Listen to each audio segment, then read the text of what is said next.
By that is, remember how we were supposed to stop going to work and protesting in March and just saying fuck the system and all that, and nobody really did it.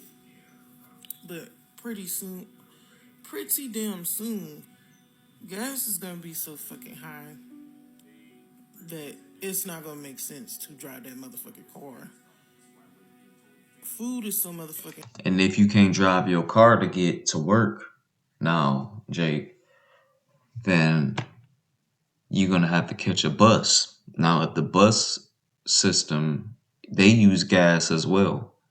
Now, if people are not going to be using their vehicles, they start using the bus, and the bus get overly populated. That means there's going to be a lot more incidents, violent incidences, and there's going to be a lot more trouble that happens there. So this thing is about to collapse, right? All this stuff is about to collapse, and if you can't get to work, that means you can't make the money to go and get, the food, right? And you can't make money to go and stay and live, in the places that y'all are living. And if you can't make money, that mean, and if you can't live anywhere, that mean you're gonna be homeless, which will put you in an even more dangerous position. This is why the Isaiah 4:1 is gonna be a real reality real soon for a lot of these women. All right. So, and also, as I was saying, the famine, like it's gonna be famine that's gonna come from these gas prices doing what they're doing, right? And then look, all of a sudden, people who um they gonna be, like how it is right now, where you can easily access things and all of that.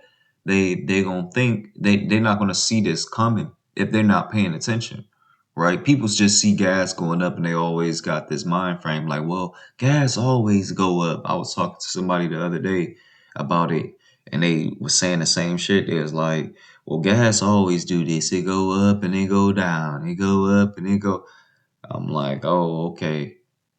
Yeah, I'm like, oh, okay. All right, we gonna see, right?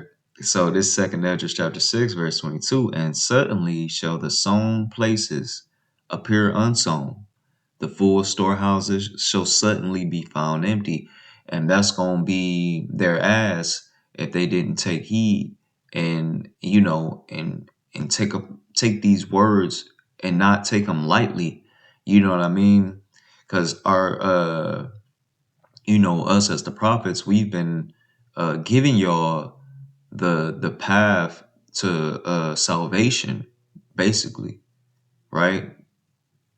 We've been how do you say, figuratively putting out our hand, and by us doing that, the Heavenly Father is putting out His hand because He's using us to be His mouthpiece to tell y'all what's going to happen. We're the watchmen. We're warning y'all of the things that's to come, right?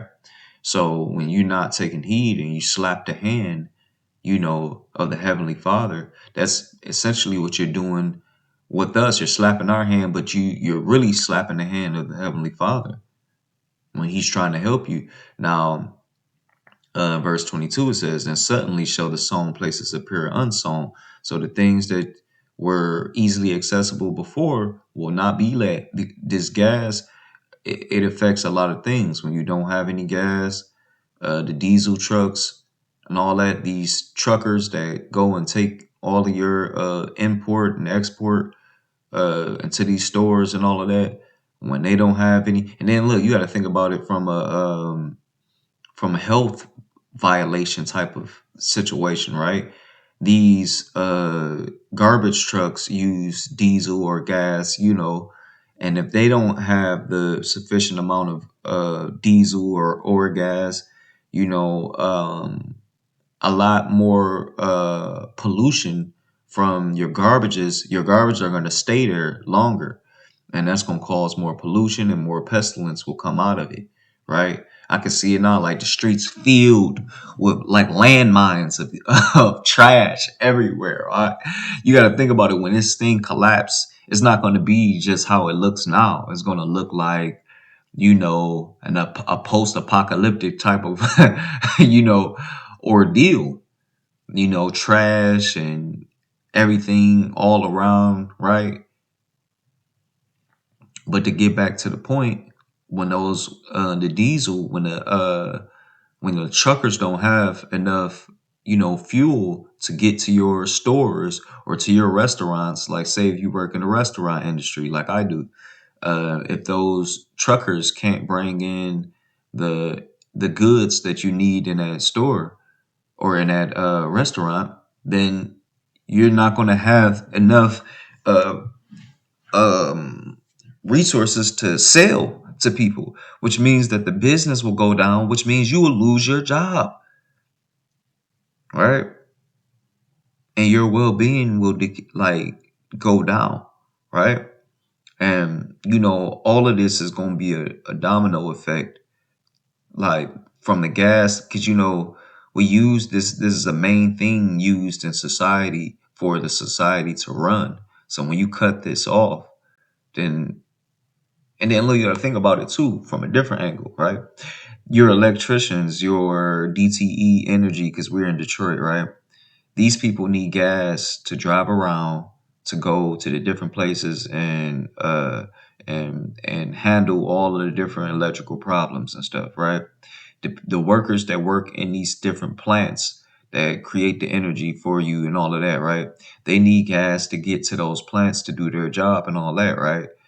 If they can't get to those jobs, then how do you expect these things to keep? That's why I'm like, man, people ain't really even taking into consideration how bad this is really going to be.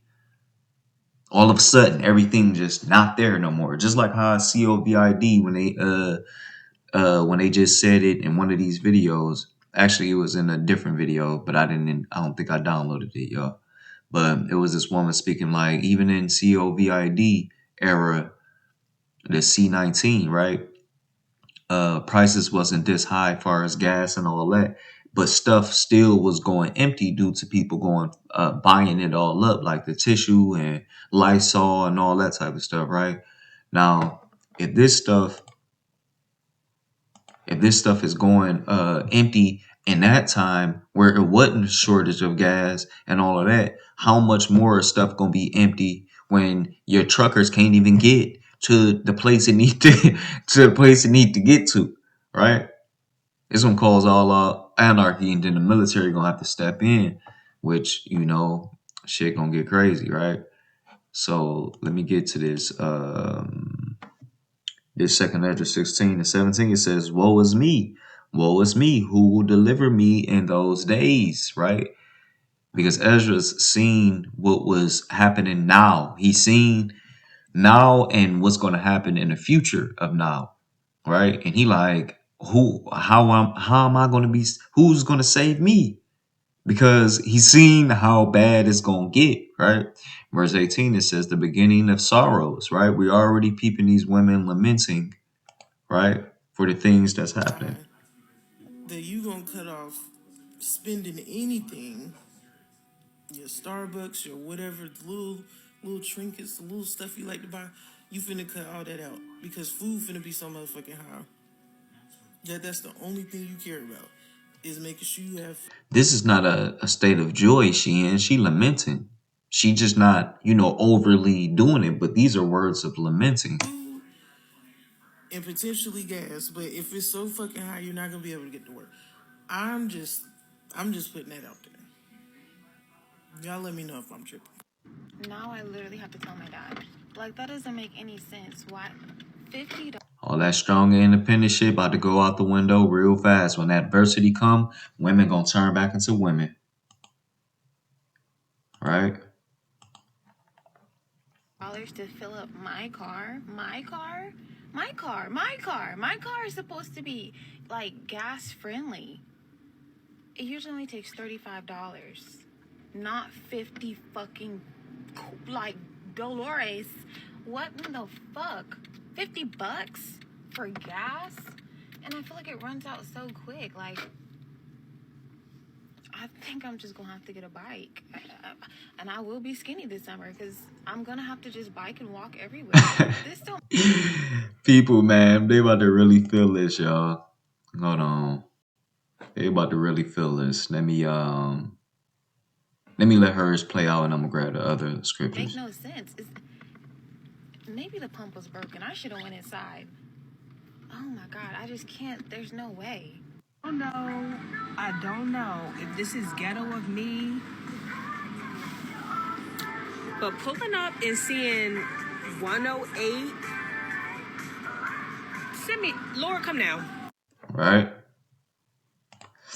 It says the beginning of sorrows, right? And great mournings. Because this is what it's about to get. People about to be out here murmuring, complaining. They about to be out here like, oh, I can't do it no more. I can't do it. Now, it was just some videos of the elder brother, Amawan Gabar, he had put out from the New York camp, right?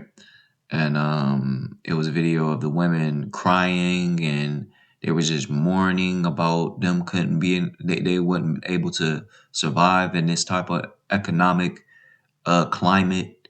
You know, they were saying, I need to get this money. I need to get this money. I gotta get this money. If I don't, then something, I'm not gonna survive, basically, right? And it's like, you know, when these things happen, people are going to really start to turn up. They're going to turn savage. When people ain't got nothing else to lose, they're going to start losing it, right? As our apostle Aramlam said, right? This is 2nd Ezra 16 to 18, the beginning of sorrows and great mournings, the beginning of famine and great death, right? Because there's going to be a lot of people who going to be hungry and they're going to die because of it, right? Look, think about the people who are already homeless, right? That's out on the streets, and they're barely getting past, getting by, and all that, right? Those people are more likely going to be the first people, or you never know, they could, because they've been surviving this long like that. But you know, those people, they're gonna be in terrible case, right? Because how they're surviving by, you know, yeah, how about Shemiah Shot really making a way for him, but when he take that mercy away, right? The times of mercy be taken away, and then people gonna just be caught out here, right? It says the beginning of wars. We're in the beginning of wars right now, and the powers shall stand in fear, right? The beginning of evils. What shall I do when these evils shall come, right? Because when people, like as I said, when people don't have nothing else to lose, they start losing it, and they're gonna start doing wild stuff, right? I just posted a video in the chat today about uh these Jakes was fighting against each other in Home Depot today, or it was either today or yesterday, right? And people get like start to get all crazy and stuff like that, and they lose control of their bearings because they're in an emotional state because they're not being nourished or fulfilled the way that they once were. When people's monies is drying up and stuff, they start to get crazy. And that's what's about to happen. The beginning of evils. What shall I do when these evils shall come? Behold, famine and plague, right? It's going to be a loss of food and sickness, tribulation and anguish. People are gonna be going through shit that, hey, you know, if they don't got their hedge of protection, then they're gonna be out of here, right? Are sent as scourges for amendment, right? These things are sent to correct you, but these people, they're not taking heed to the correction because the correction is coming from the prophets. As they're out there on the streets, and these people don't want to hear that. They don't want to hear us. Like we just had a lady up there last week at camp that came up. We thought at first she was being sincere, right? All of a sudden, the demon hopped on her. She started bugging out, hitting her sign, and all types of shit, right? Right? She had the chance to listen, to get corrected, to understand what was coming. She kept asking, "What are you talking about? What are y'all talking about? Just tell me what you're talking about." We telling her what we talking about. She just don't got the ears to hear and don't have the eyes to see. It's just like she can't understand. All right. Straight demon hopped on her, y'all. But You know, it's gonna be a lot of people